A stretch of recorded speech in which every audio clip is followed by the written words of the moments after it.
Hello everyone and welcome to part 4 of our 3 things from each Mass Effect game that would benefit a Trilogy remaster. Today we're going to be covering things from Mass Effect Andromeda that I believe would benefit the original trilogy with slight changes, updates or additions that would make the original trilogy that much more engaging or epic or involved than what we have, even though it already is a fairly great masterpiece, there is always room for improvement. For part one, we're going to just be discussing personality.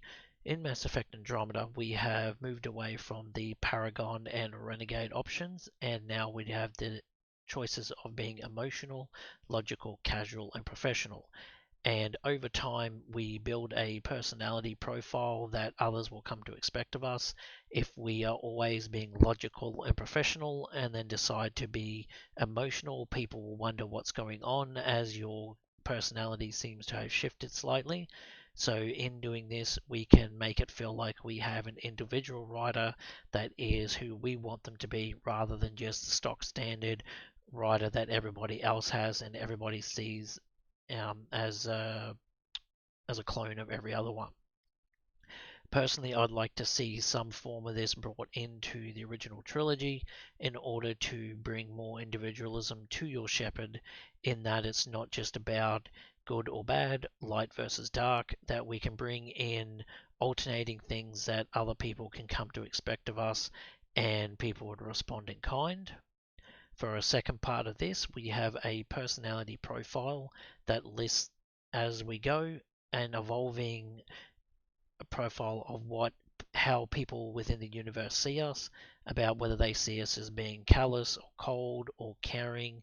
And for me, that was an excellent addition to feel some sort of individuality with my writer that no other writer would have exactly the same personality typing and feeling that you've had a individual impact upon your writer, your ship, and your universe. I think if we could get this refined down and implemented in the earlier games, would really bring that much more depth to Shepard and the crew. Before we settle down. Well, buckle up. Sounds like you'll get your wish. Yeah? Over here now, the Pathfinder wants you all on your feet right away. He said mission ready within the hour. Any idea why? No, but I'm guessing that's where your adventure comes in?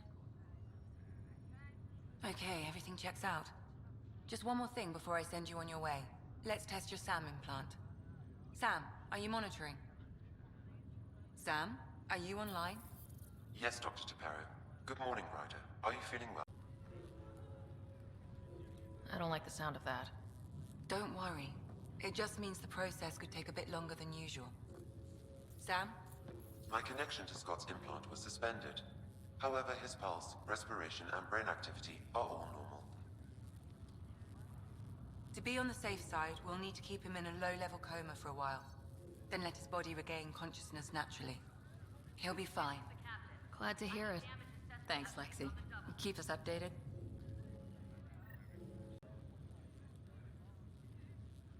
When can he wake up? We don't want to rush it. Sam? My connection to Scott's implant was suspended. However, his pulse, respiration, and brain activity are all normal. To be on the safe side, we'll need to keep him in a low-level coma for a while. Even if it isn't, we'll be ready. I hope so. You know something? Word came down. The Pathfinder wants you all mission ready within the hour. Look this way? Why the rush? He didn't say. But something...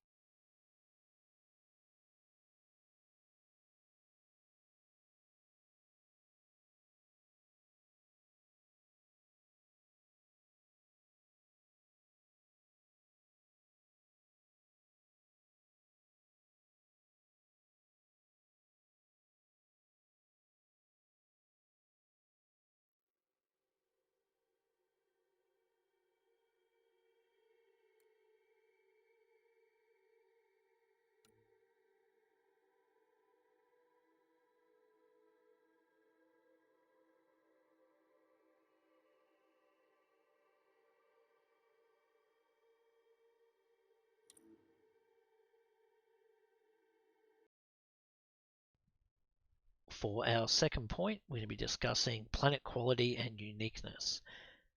Mass Effect Andromeda did have multiple planets, and while we visited less planets in Mass Effect 1, they were tended to be individually better crafted, even though two of them ended up being desert planets, being Eos and Aladdin respectively. They at least had individual characteristics that made them interesting. Eos having a lot of plains and height and new things to see, and Aladdin having the giant starship remains in the middle of the map and the giant worm around, and then the background of the planet in the background really brought home that these are, while two similar locations, they still had their own individualism. Visiting Kadara and its toxic sulfur ponds, Vold with its ice nature looked a lot better than the earlier games, and given that it seemed like a true ice world, not just a white landscape, and the aurora in the sky once you finish the major story missions there really add that extra element to of wonder and imagination and all that you think, wow, this is just beautiful here, and you're happy to see it. In addition, the ruined Turian homeworld planet, while it is just a bunch of grey rock and crags and peaks, it actually looks incredibly detailed and inviting in terms of, or I should say, visually appealing.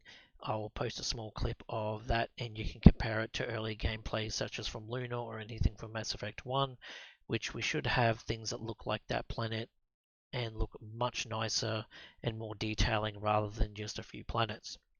If we only had a dozen or so planets to visit in Mass Effect 1, I should say, I would rather them look exceptional than to have 2 or 3 dozen planets that all look lackluster.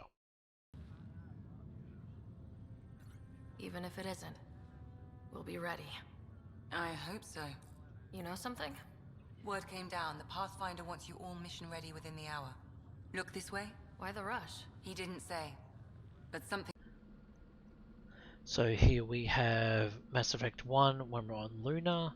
As we can see, very dull, a lot of greys, bit of white and black, but nothing that really speaks out to being a phenomenal planet. I understand this is technology limits at the time, but this is something we can definitely improve upon in a remaster. And here we have the destroyed Turian homeworld in Mass Effect Andromeda.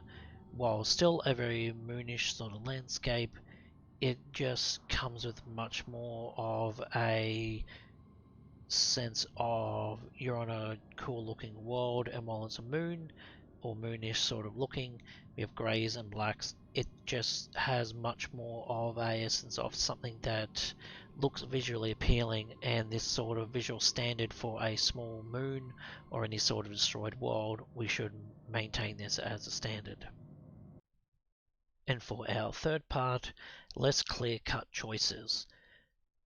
And with the personality where we have emotional, logical, casual, and professional, we have many more situations where we don't always have a clear-cut best option, where we may have to choose between two pathfinders for the Asari or the Turians or the Solarians, or between a ethical quandary about helping the Angaran AI. There is very few instances where anything is clearly the best choice.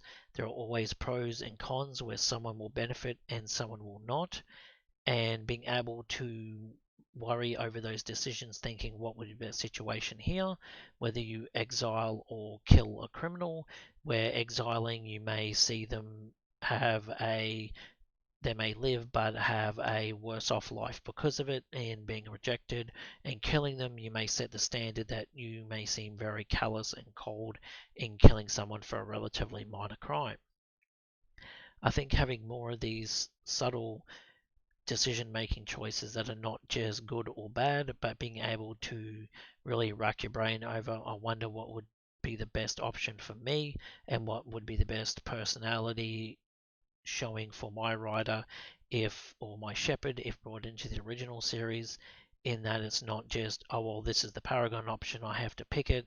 You sit down and think, okay, in doing this I may be benefiting the Krogan but alienating the the Solarians, such as the choice in Mass Effect 3 when the Solarian Delatras wants you to betray the Krogan in curing the genophage, which is probably the closest thing I could say that existed in the earlier series, but was one of very few instances where that had to happen. But I think we could engage into those sort of choices a lot more frequently and bring in much more personality and individualism into the series.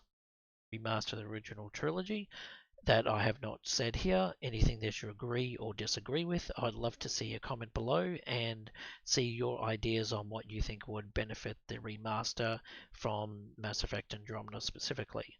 I'd love to discuss things with you further, and I will see you around the Nexus soon.